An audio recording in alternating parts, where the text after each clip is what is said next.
Em Busca da Verdade, capítulo 4, Experiências de Iluminação. A existência terrena é uma experiência de aprendizagem valiosa, através da qual o Self, em sua essência superior, penetra nos arquivos grandiosos do inconsciente coletivo individual para bem o assimilar, ampliando a sua capacidade de discernimento e de conquistas libertadoras.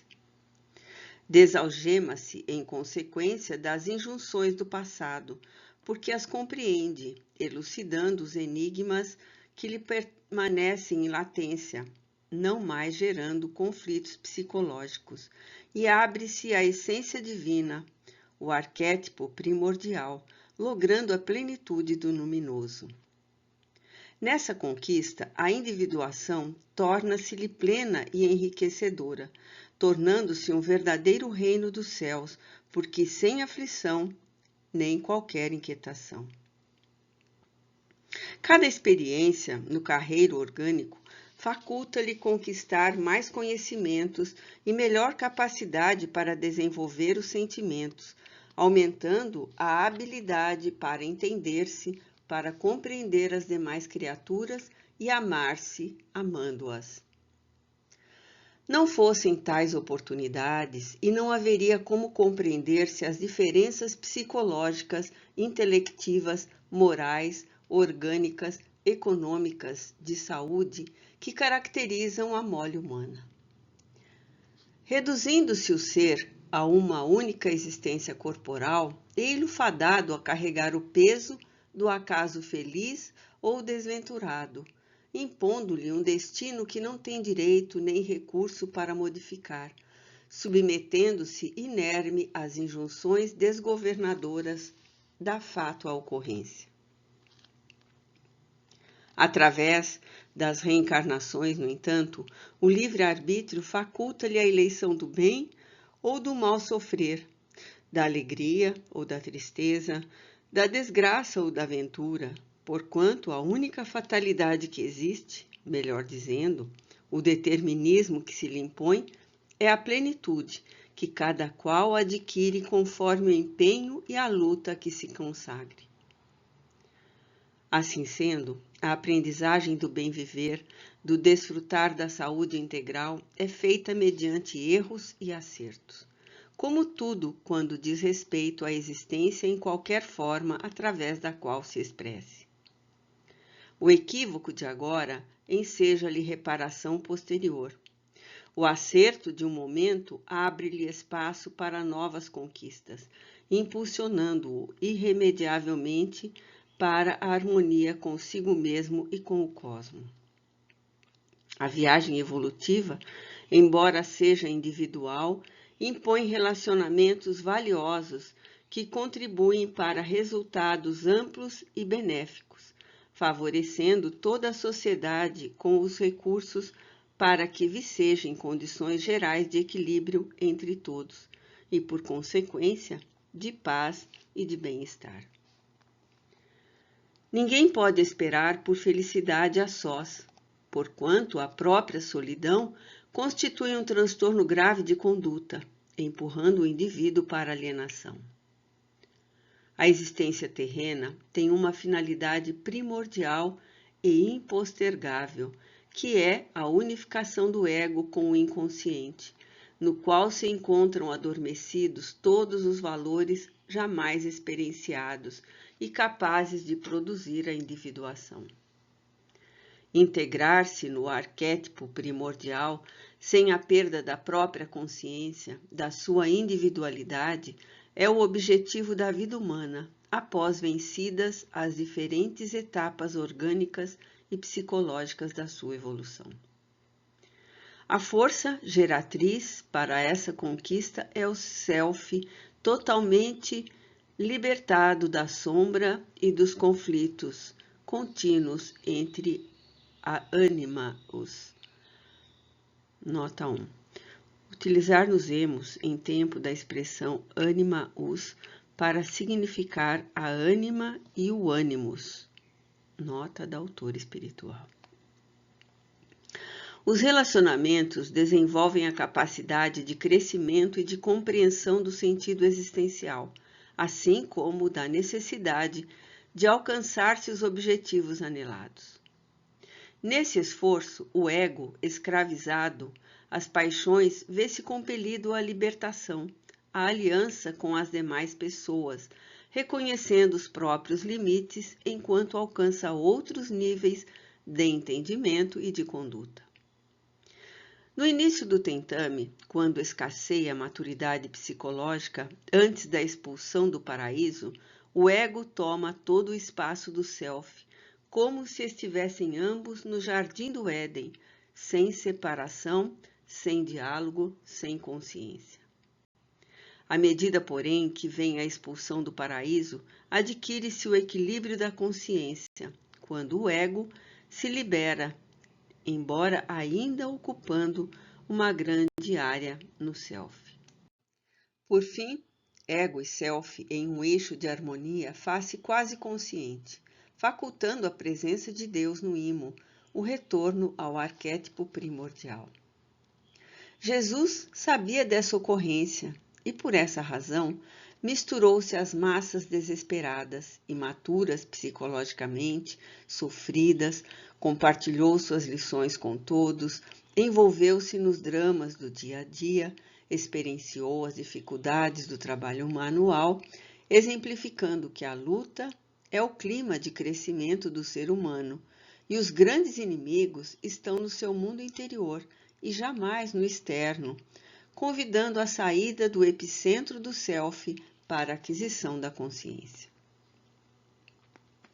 Aqueles que se apresentam como adversários de fora nada podem fazer realmente de prejudicial a quem é livre internamente, a quem venceu os impulsos e superou as tendências agressivas.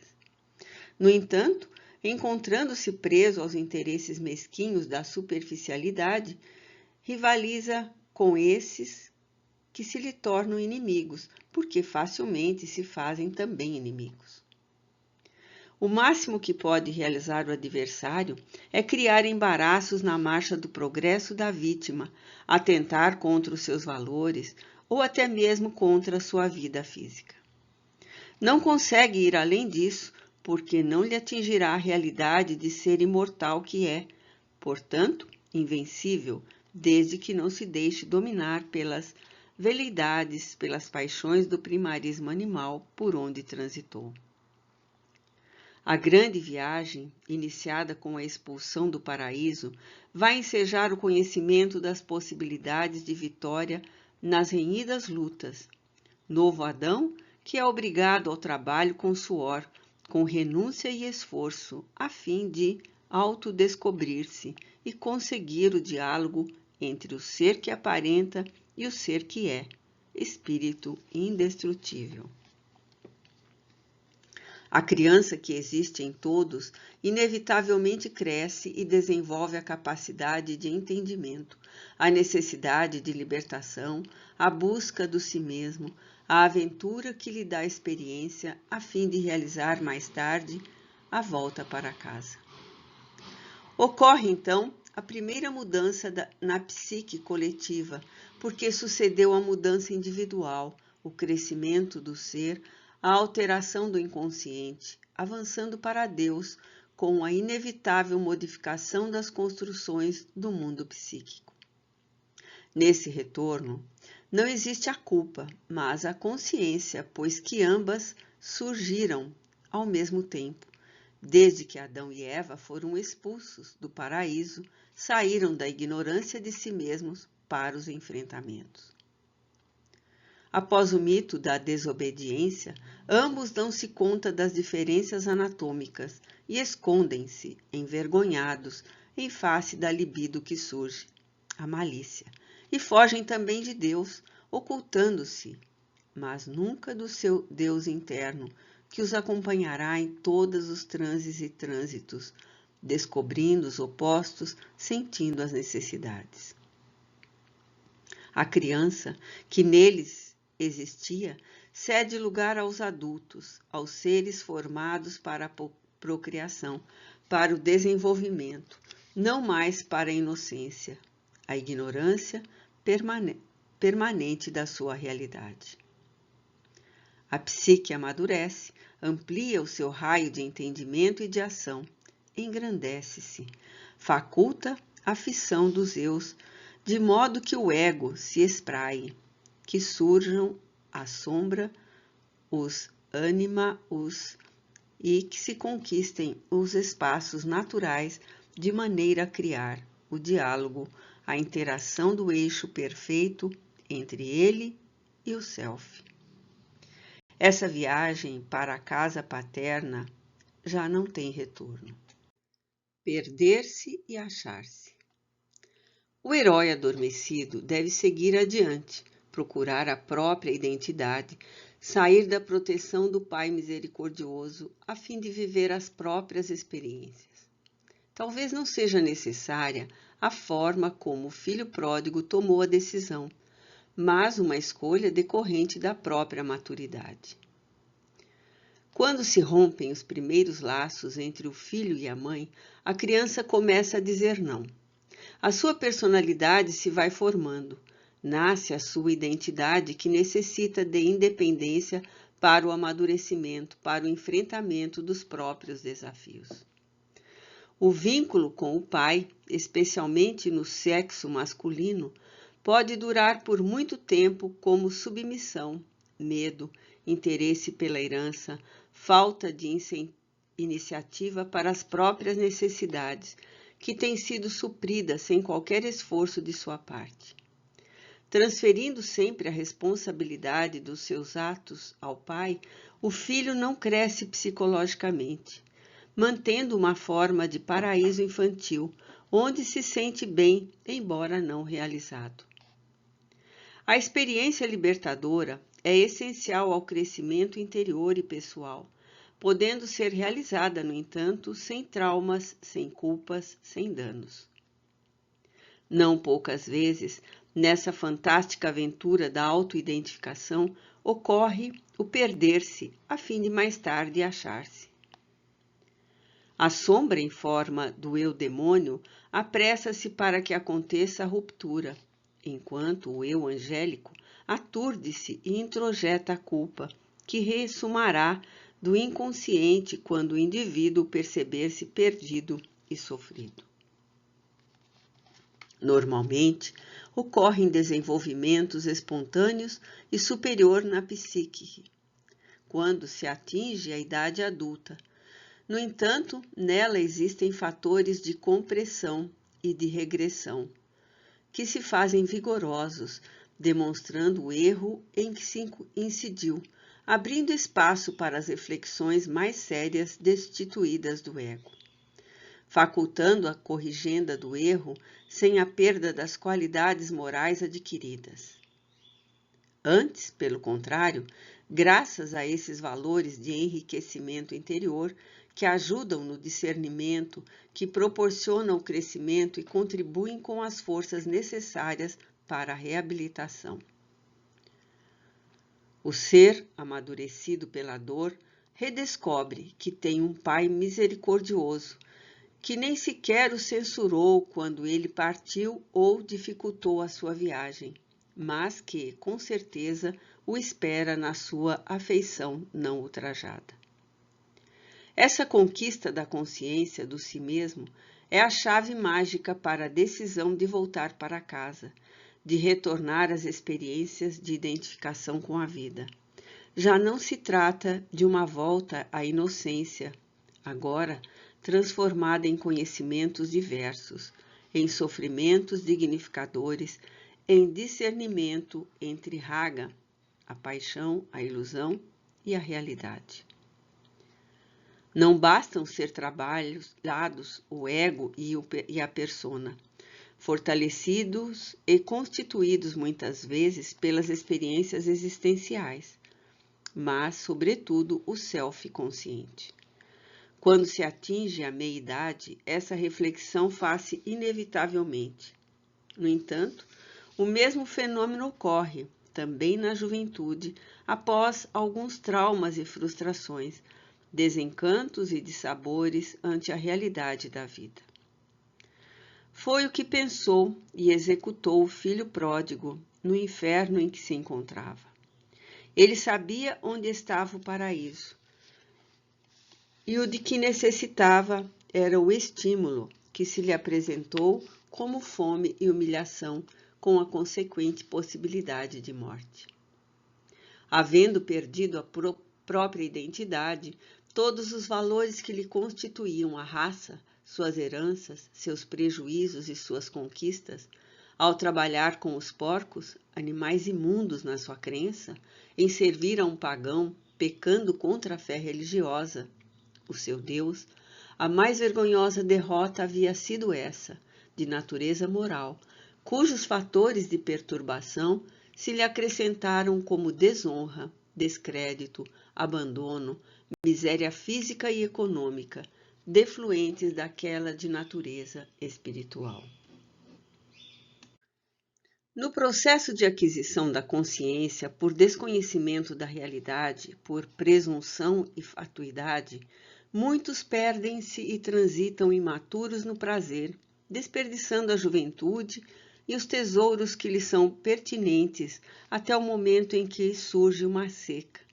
Faltam as energias para o prosseguimento e o indivíduo cai em si, avaliando tudo quanto tinha e de que não mais dispõe, sabendo que a terra longínqua onde vivia, tudo está em abundância.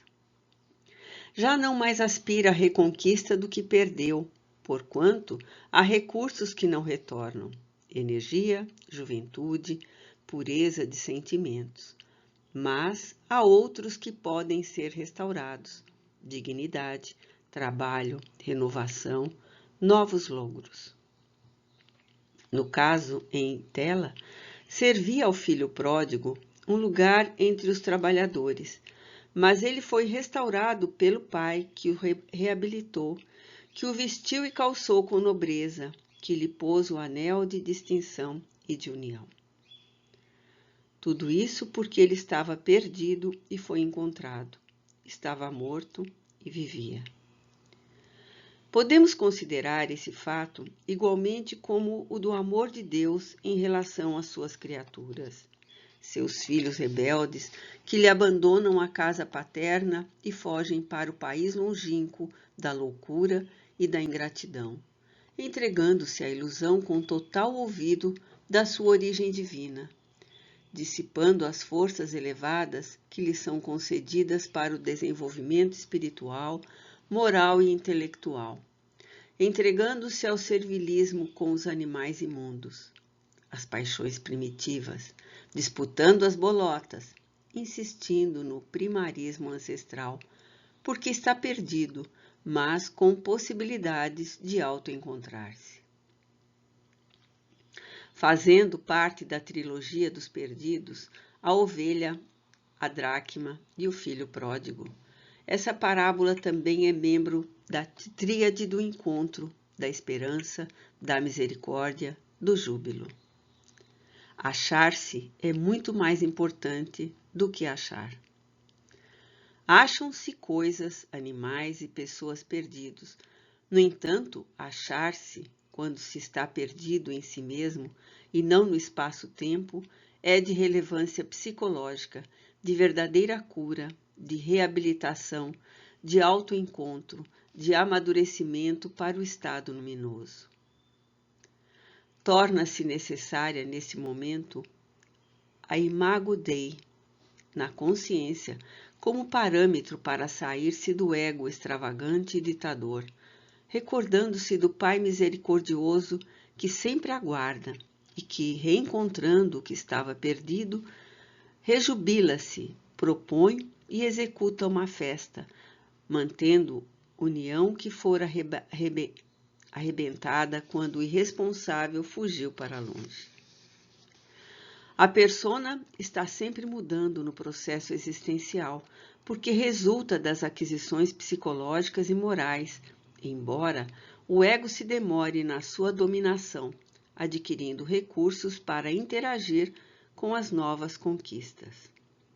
Durante os períodos de mudanças biológicas, conforme referido anteriormente, Essas mudanças sucedem-se com naturalidade, atingindo o clímax na fase adulta, velhice, quando o período é saudável.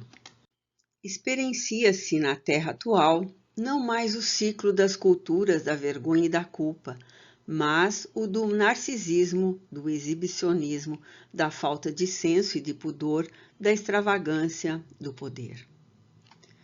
Apesar disso, a psique mantém a herança da culpa e da vergonha no inconsciente individual e, mesmo quando anestesiada por circunstâncias e ocorrências casuais, locais, sociológicas, são sempre de breve período de duração, porque ressumam e se expressam de maneira patológica com transtornos de comportamento e síndromes de enfermidades defluentes de somatização. É compreensível que o necessário sair de casa para tornar-se herói não deva passar obrigatoriamente pelo insucesso, a depender, portanto, da maneira elegida para essa experiência. Achar-se é uma necessidade do si mesmo para desfrutar da alegria de viver, não sucumbindo em distúrbios de conduta, sempre lamentáveis e dolorosos. Quando se pensa que o cosmo possui um sistema de natureza moral, organizador, descobre-se alegremente que a vida oferece processos evolutivos que impulsionam ao engrandecimento pessoal e à plenitude ou individuação. Pode-se alcançar esse crescimento sem que se passe compulsoriamente pelo insucesso do ego, pelas incertezas do self, realizando-se a viagem de volta a casa em clima de alegria. Jesus concebeu e expôs a parábola do filho pródigo, assim como as duas outras, sobre os perdidos, para demonstrar que ele viera para esses sofredores e desorientados, que ele encontraria e reconduziria às suas origens na doce expressão do Pai misericordioso, o que conseguiu com êxito retumbante, demonstrando subrepticiamente aos seus antagonistas que, de alguma forma, eles estavam perdidos, mas que também estavam sendo reencontrados, tendo a chance de retornar à casa paterna. O desafio de Jesus prossegue na atualidade com as mesmas características, representadas no seu chamamento à consciência de felicidade, naturalmente, para aqueles que a perderam ou não a tiveram, ante o crivo dos novos fariseus presunçosos e enganados em relação à vida e ao seu determinismo. São, por enquanto, filhos pródigos, saindo da casa paterna para desfrutar as heranças divinas no país longínquo. Sair de si mesmo. Para que o si mesmo possa expressar-se com segurança, especialmente na parábola em análise, torna-se indispensável a integração da persona com a sombra. Jung considerou a persona e a sombra como classicamente opostos, encontrando-se no ego a expressar-se numa visão total da psique como polaridades. Trata-se de uma aceitação consciente do si mesmo, compreendendo o seu lado sombra e as suas dificuldades em lidar com ele. Devem-se considerar as ocorrências negativas e perturbadoras como naturais, sem os constrangimentos nem a vergonha das manifestações pessoais que são tidas por perversas, demoníacas. Como esse lado não está de acordo com a persona, a aparência que se mantém, surgem os problemas interiores, os conflitos que devem ser evitados, tendo-se em vista que esse aparente mal, desde que não prejudique a outrem, é também responsável por muitos acontecimentos bons, por momentos de bem-estar e de alegria. Estar-se aberto às diversas manifestações existenciais, sem repugnância pelo chamado lado mal, pela exteriorização do eu demônio, sobrepondo sem violência nem conflito o eu angélico, proporciona uma pré-individuação, porque nessa luta de opositores surge uma terceira coisa, que é a conquista do estado luminoso. Normalmente, os conteúdos da sombra são contestados pela persona, o irmão mais novo e o irmão mais velho da parábola em estudos, que também podem encontrar-se no mesmo indivíduo, quando esse sofre a repulsa de si mesmo e o desejo de elevar-se, ocorrendo inevitáveis conflitos de comportamento. Jung propõe um novo símbolo que sempre trará algo de ambos, que é o esforço para a integração daqueles conteúdos numa diferente e renovada concepção de mundo, como decorrência da transformação do ego. O filho mais moço da parábola sentia que o irmão mais velho não o aceitaria, e, malgrado essa percepção antecipada, gerou o movimento do retorno, porque naquele momento a sua visão qualitativa do mundo era diferente, assim valorizando o lado bom desse mundo e considerando seu esforço de arrependimento voltando para casa. Quando se foi para o país longínquo, estava buscando si mesmo, embora saindo. Quando retornou, descobriu-se caindo em si mesmo. Muitas das atividades humanas e ocorrências psicológicas são o resultado dessa saída sem a perspectiva, pelo menos racional, da volta, o que se transforma numa atitude de definição e de responsabilidade pelo que possa acontecer no futuro. À medida, porém, que a persona se fortalece, ampliando a capacidade de compreensão e de identificação, torna-se maleável, submete-se às necessárias mudanças, conseguindo a integração com a sombra, fundindo os dois eus. Há, entretanto, indivíduos com uma tal carga de energia da sombra que não conseguem aceitação dos seus erros pela persona, tornando-se uma questão patológica necessitada de terapia especializada. Essa conduta antinômica é resultado dos instintos ainda dominantes na psique, herança poderosa da natureza animal do ser em relação à sua natureza espiritual, à sua origem no Uno. As experiências das reencarnações, privilegiando em uma etapa os valores intelectuais, noutra aqueles de natureza moral, em diversas ocasiões o desenvolvimento das tendências artísticas e culturais, os labores científicos e filosóficos, as místicas religiosas com todas as suas cargas simbólicas e mitológicas, havendo gerado o peso dos conflitos, a descoberta do bem e do mal, a perda do paraíso, ensejam o predomínio de um arquétipo sobre o outro. Em determinado período mais primitivo da evolução, é a sombra, mais tarde, é a presença marcante da persona, em diferentes oportunidades. O anima-os, por muito tempo, o ego, até o momento da estruturação complexa do self, na sua amplitude, que se espraia além dos limites do indivíduo.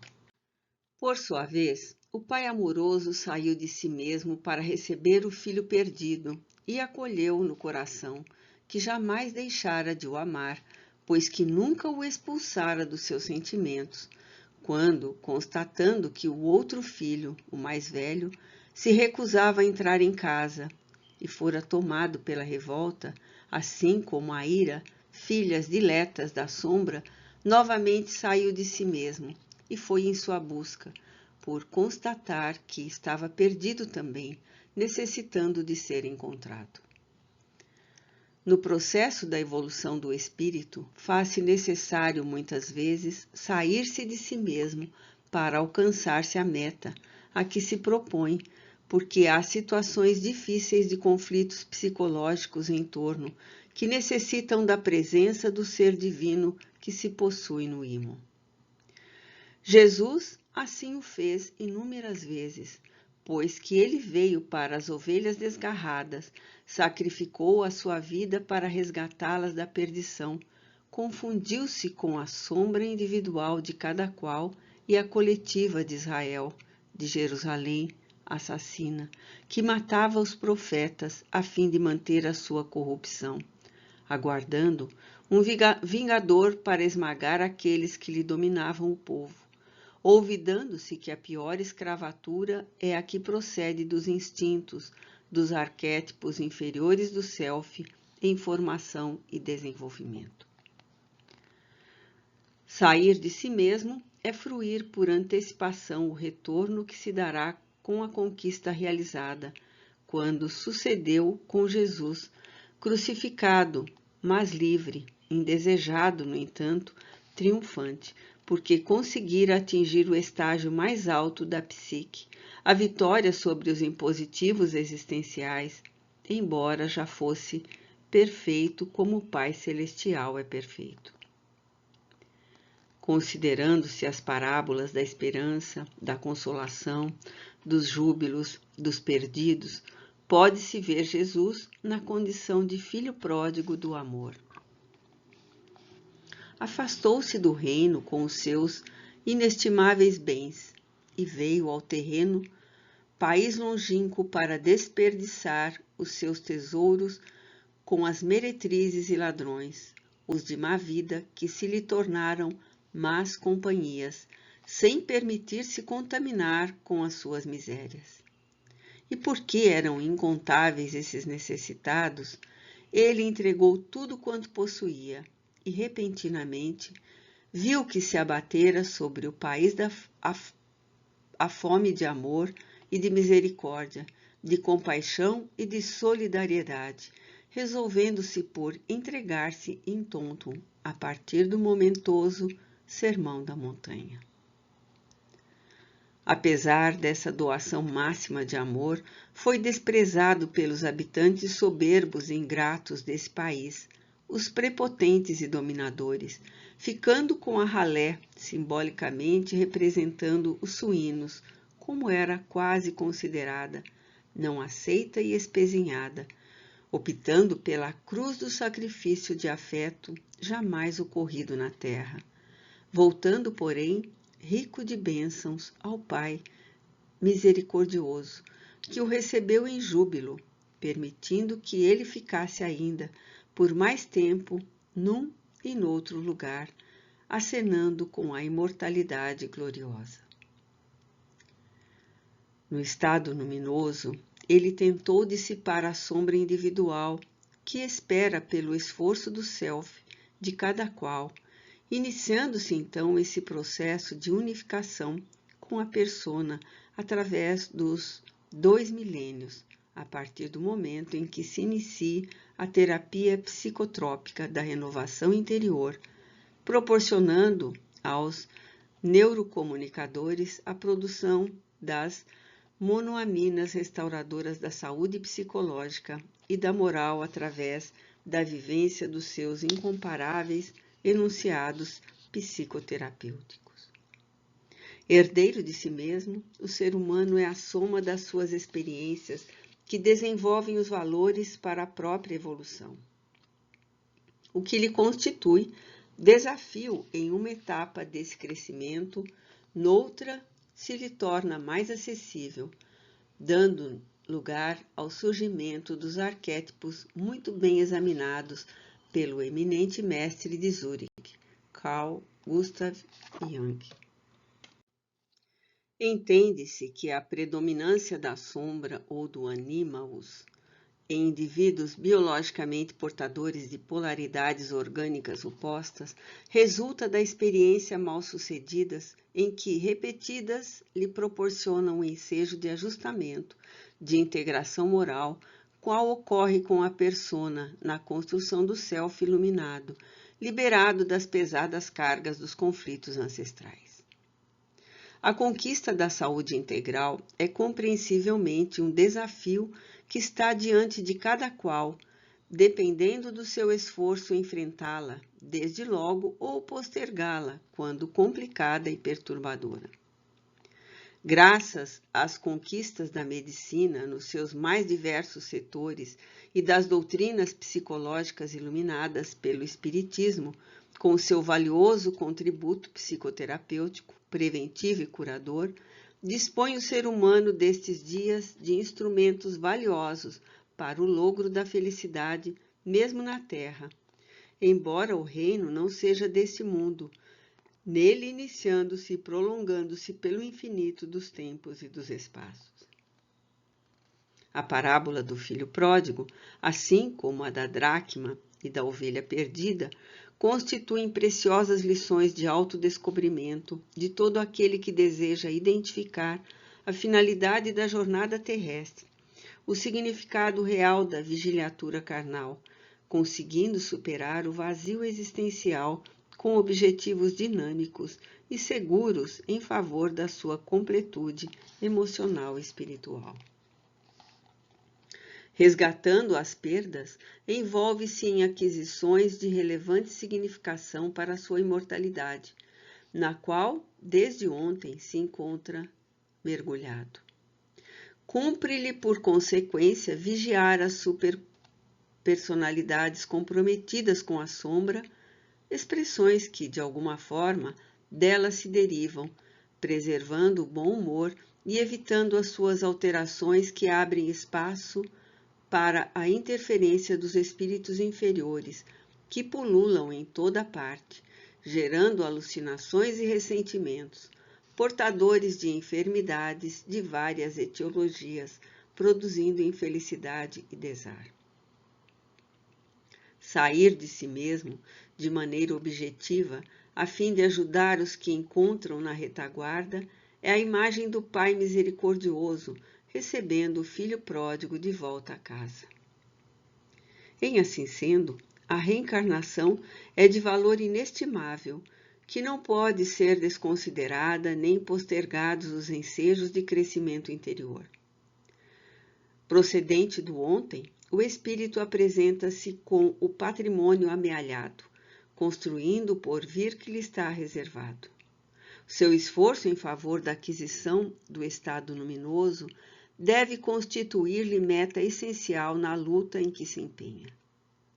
Essa conquista independe de qualquer façanha paranormal, seja anímica ou mediúnica, antes valendo pelo autoconhecimento e as transformações emocionais para melhor que possa conseguir.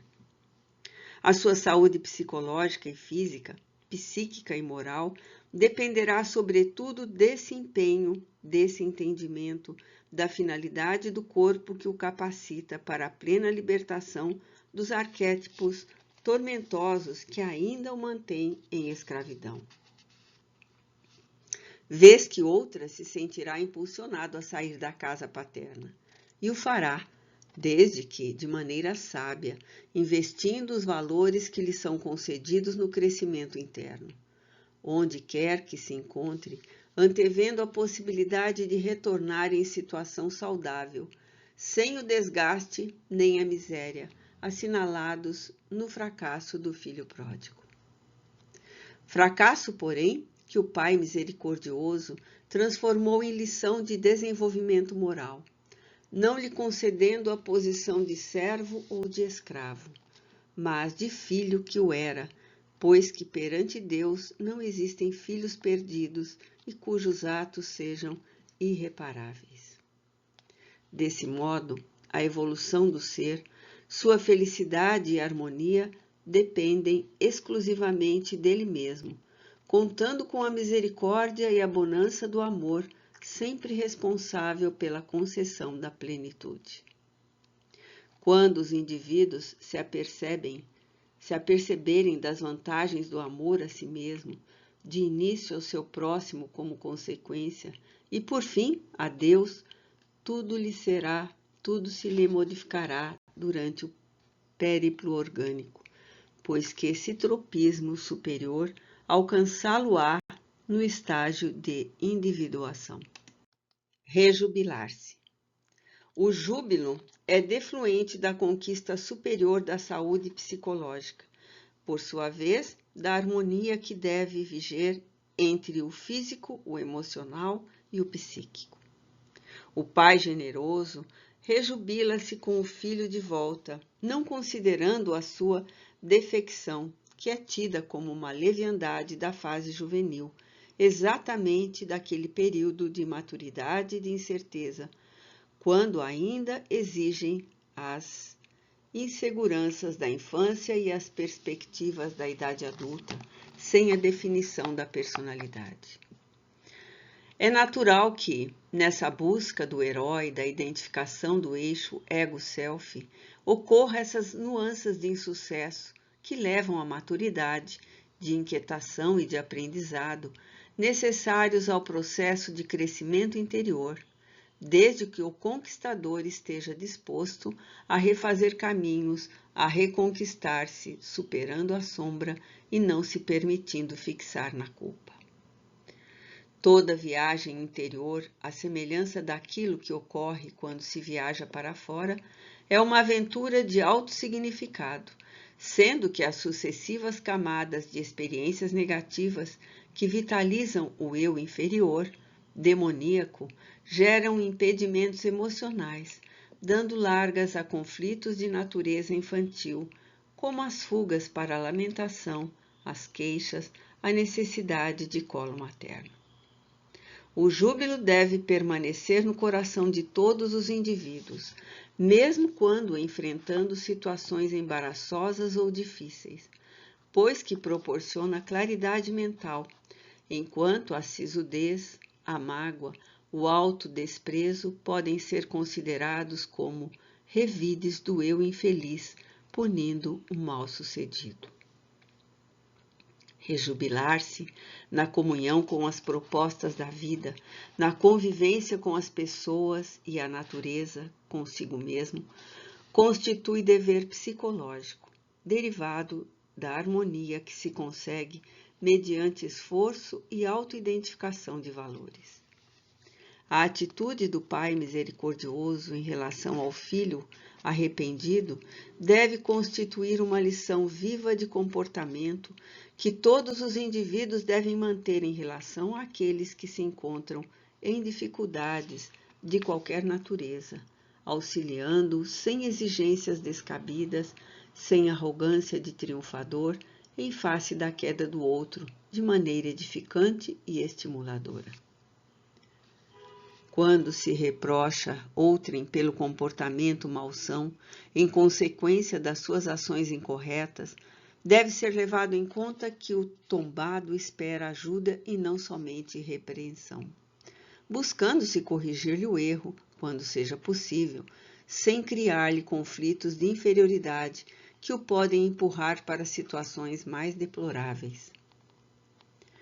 Há uma tendência natural para a tristeza entre muitos seres humanos que se transforma em melancolia e contribui para o desinteresse pela vida, para a falta de observância da beleza que existe em toda parte. Esses pacientes trazem de reencarnações anteriores alguma culpa que se transformou em autopunição, trabalhando para que não experimentem alegria, inconscientemente por acreditarem que não a merecem. Predomina-lhes então no comportamento a sombra com a sua carga de negativismo, de punição. A vida humana é um hino grandioso que exalta a grandeza do Uno em toda parte, convidando-o ao desenvolvimento dos valores adormecidos, do Deus interno em expectativa de despertamento. Todos os seres humanos estão comprometidos com o universo, assinalados por um importante labor a desempenhar em qualquer situação em que se encontre. A harmonia é resultado de muitos fatores, alguns diversos que se unem, formando um conjunto de equilíbrio. O equilíbrio interior não significa paralisia, ausência das colisões. Antes, pelo contrário, são elas que favorecem o encontro da situação ideal, após os choques inevitáveis dos processos em litígio. Para alcançar-se esse aprendizado, a integridade, é necessário que ocorra o perfeito entendimento do self pela consciência, a identificação das polaridades antes conflito e oposição, apesar das novas aparições que se transformam em materiais inusitados a integrar. Sempre se está crescendo durante toda a existência, em cada fase conseguindo-se novos contributos para o enriquecimento da vida psicológica. Somente assim é possível rejubilar-se consigo mesmo, quando cada qual descobre a riqueza interior que vai acumulando, a maneira como supera as crises que surgem e as situações desafiadoras.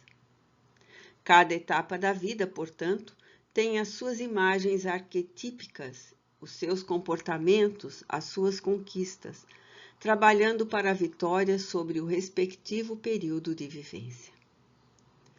O Pai misericordioso rejubila-se com o retorno do filho, mas não se esquece de atrair também o outro filho, o ciumento, o vingativo, que se nega a entrar em casa, evitando participar da festa de alegria, significando o eu demoníaco. O amor, porém, do Pai desmascara-o, enfrenta-lhe a persona doente e demonstra que está contente por tê-lo e que se rejubila por conviver e beneficiar-se da sua presença. Por isso, um cabrito que lhe desse para banquetear-se com os amigos não tinha qualquer sentido para aquele que lhe dava tudo, porquanto assim informara. E tudo quanto é meu é teu. A vida é um poema de júbilos. Rejubilar-se com tudo e com todos é o passo feliz para a individuação.